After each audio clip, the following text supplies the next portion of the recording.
the Nikki veil, whatever that is. That's Alyssa veil. Behind the camera we got Death veil. This is Nikki veil's MMA. Today we're going to talk about the guillotine, the type of choke. Now, there are multiple situations where you can put this in. So, stand up, Alyssa. I said stand up, not lay down. What you want to do either way is wrap your arm around like a headlock and then around her neck. Alright? And you want to bend her over so her head is pointing down, and then just lift up and apply pressure. Squeeze as you do it, so lift up and squeeze, and then you get the tap, like this. That's called the guillotine. You could also, while you have it in, so you have more body control over her, come down into a mount, and then squeeze. It's kind of like the toothpick.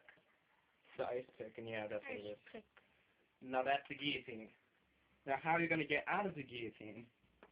Whether standing or in mount. So let's do it from standing. Come on.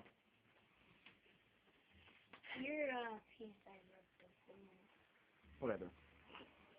So she's going to put me in the guillotine. Lift up and squeeze, Alyssa. Don't stand on your tippy toes. Squeeze, squeeze, squeeze. Come on, squeeze, squeeze.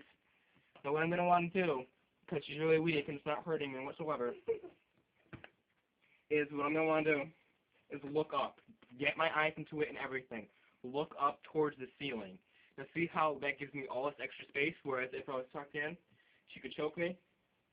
Now all I got to do is look up and find a way to break a grip, because she might have her hands locked up, she might not, whatever. Just break that grip and get out. It's the same for when you're in the guillotine from the guard. So get me in guard.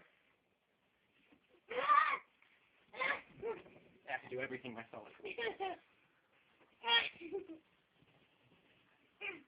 What I'm going to want to do, you're going to want to look up, look up, look up, and I get broken free. She has little stubby arms, so she didn't even choke me, but. So, that was the guillotine, that was the guillotine escape. This is Mickey Ville's MMA.